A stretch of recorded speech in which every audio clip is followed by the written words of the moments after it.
All right, I am here with Frannie Matthews, the President and CEO of the Colorado Technology Association, our hostess with the mostest. I'm so excited to have you here to talk a little bit about the event and your career and just all things women in tech, because that's what we're here to celebrate. So, Frannie, you had an amazing long career at IBM, which is one of the most storied technology companies in history.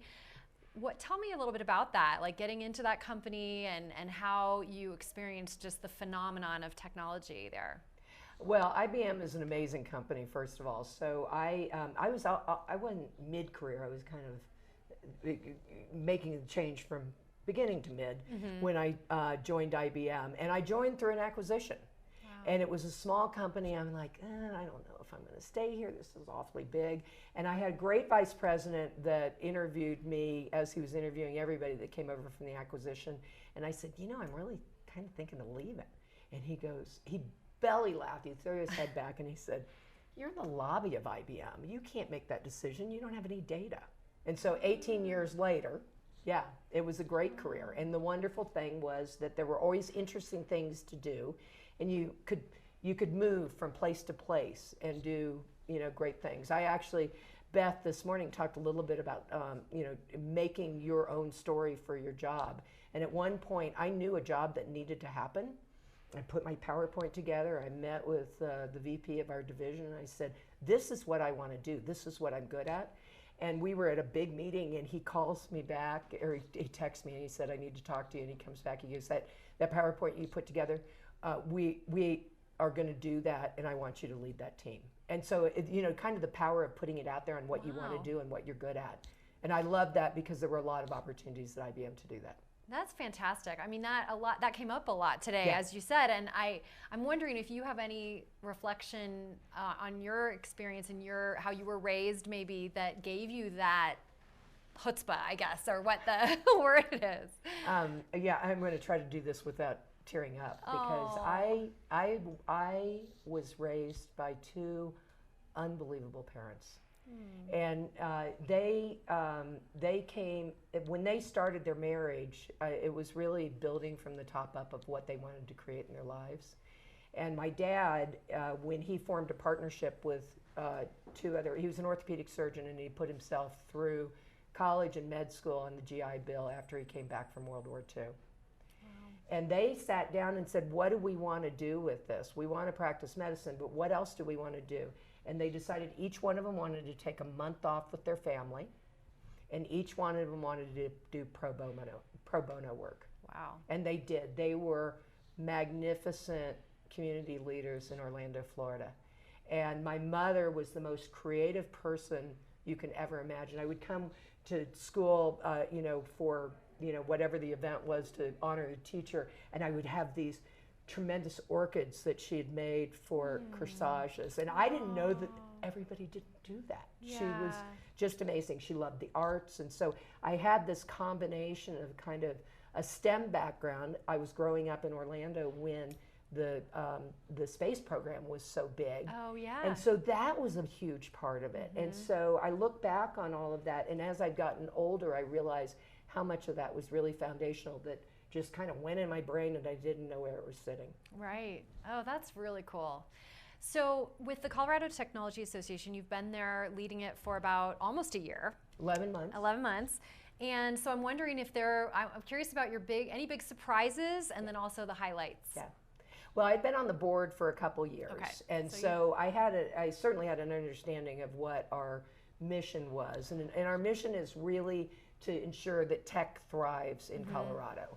And I am passionate about that because my belief is that that will be our next middle class, and that we see statistics that if you have a tech bent on any part of what you're doing, that you make more money.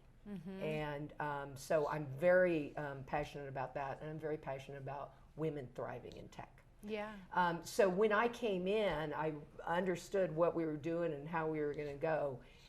What I didn't expect was how difficult it is to make the sausage. And so we have a really small team, and I am humbled every day by how hard people work and how well they work together. I've always been in organizations where it's a little bit hierarchical, and you're reporting up and you're responsible up, here, and you do connect as a matrix, but we work as an organism.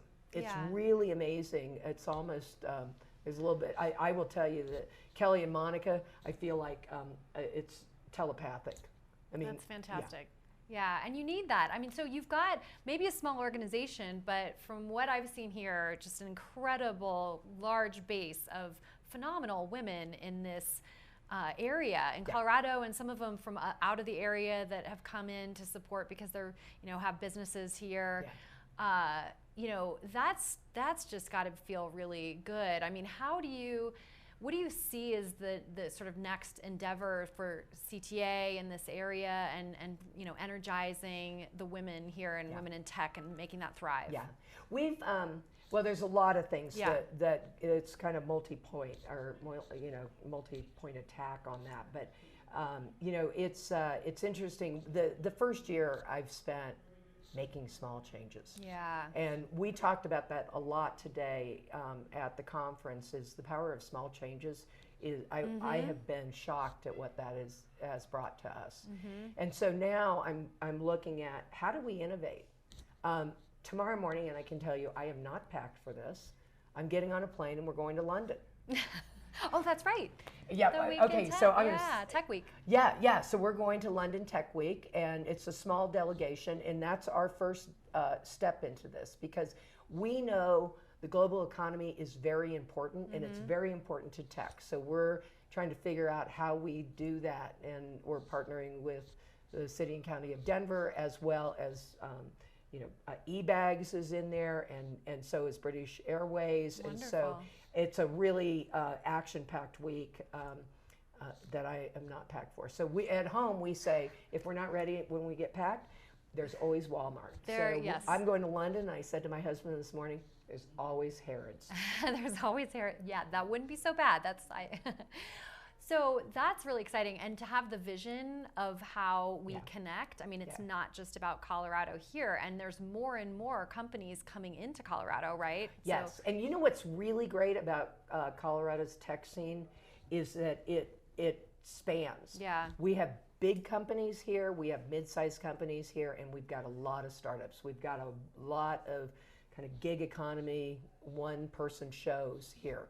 And when you have that diversity, it really knocks the bumps out of stuff.